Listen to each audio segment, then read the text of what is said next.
Okay, so I'm sure you've had this problem at some point. You have been out shopping, going through a thrift store, you find a really cool record that you want. In this case, cool early Columbia 10-inch LP, Harry James and Doris Day. When Columbia started making LPs, they started with number 6001, the voice of Frank Sinatra. The disc itself is in great shape. It's kind of amazing for a 75-year-old record. Looks like this thing did its job of protecting the record. However, no one was around to protect the jacket, and alas, it has split all the way on both sides. This is actually a fairly simple split to fix, which is what we are going to do. Ones where only the back is split or only one side is split, those are a little trickier, as it's a little tricky to get inside and not split the top or bottom or whatever, what have you. Not a terribly valuable record, although it is to me, and I want its jacket to be in nice shape, and so I do like repairing these. I also repair 12-inch records. I repair 12-inch records using manila folders cut to size. What's great about these 10 inches is that I have all kinds of 10-inch record sleeves laying around that obviously came out of generic albums, and I don't like to use these. I have my goldenrod sleeves that I like to use. I don't like that this has sticky outy bits, or that when you cut this off an entire side opens, you gotta retape it. And so one day I realized I can use this to repair these. And so that's what we're gonna do real quick.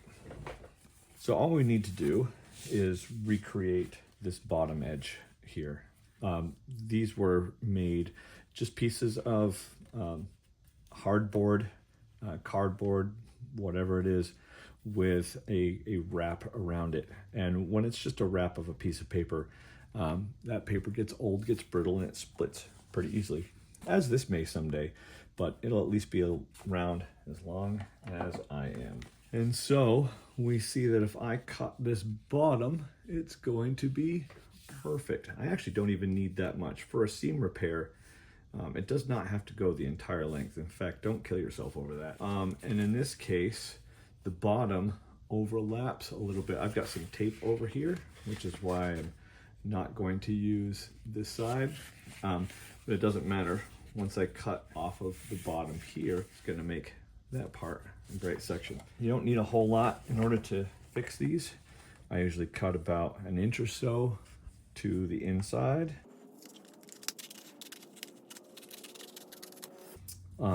And then gonna trim off the end, and because I don't like, well, I don't know why I do this. I guess I feel like the record's gonna slide in easier if you cut these at an angle. So now, no bending needed like when I do manila folders. I do not just use the bottom part of a manila folder. I don't like to waste too much material, so I will keep cutting and cutting a manila folder until it disappears. In this case though, I have this one piece I'm gonna glue down right here, and then I'll cut the other piece to the same-ish size.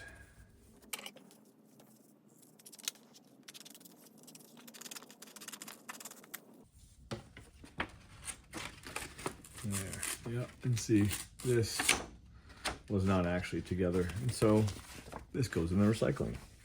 I suppose I could actually take some of that and fold it as well, but I'm not gonna do that, because the whole point of using this is that I hate doing the folds on manila folders.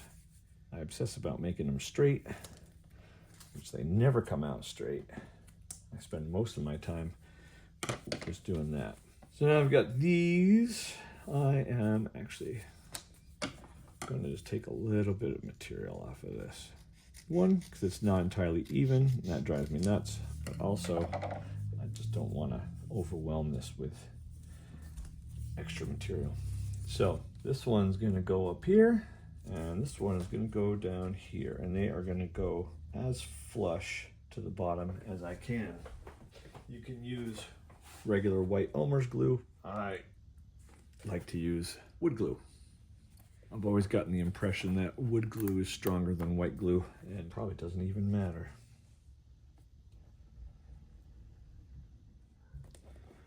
Oh, I can hear my daughter is home. I might have to cut this a little short.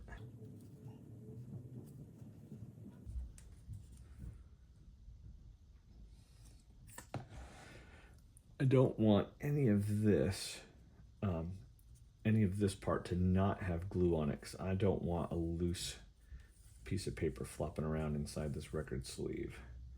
So I put glue along the bottom, and I put a line of glue around the top, and of course I don't want it squishing out into here, because I don't want to also stick the jacket together and make it impossible to get a record inside. So there's one side down.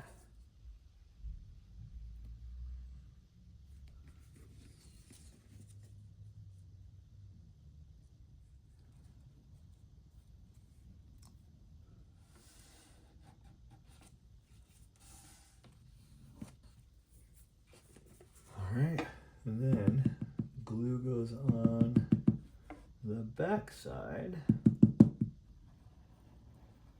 I don't mind it so much spilling out the top. The top I can wipe off.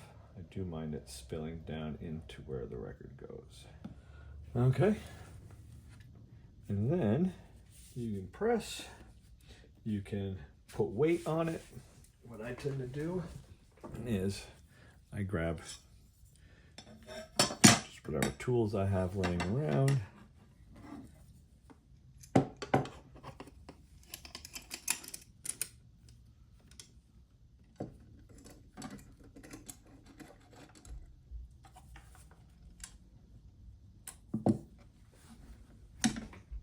For the purposes of the video, I didn't bring another one up, so I'm just going to do this. Once that's finished, we'll see how it came out.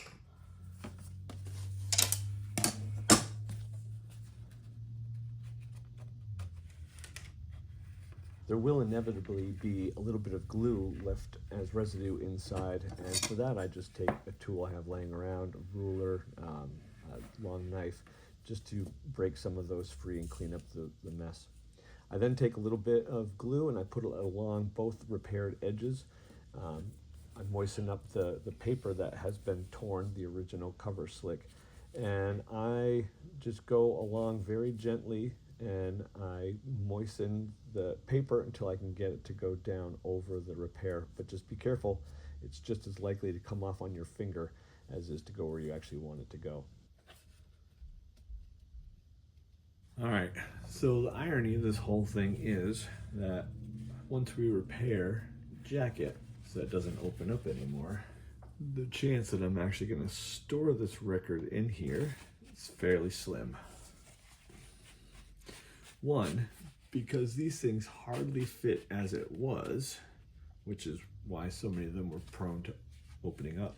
But also, without a protective sleeve inside, this doesn't, you can feel the grit. So I just repaired that jacket and all, just to put this in its own sleeve, saddle it up behind the record, and pop it in plastic. So the next time I need this, all I actually need to do is reach in and pull it out.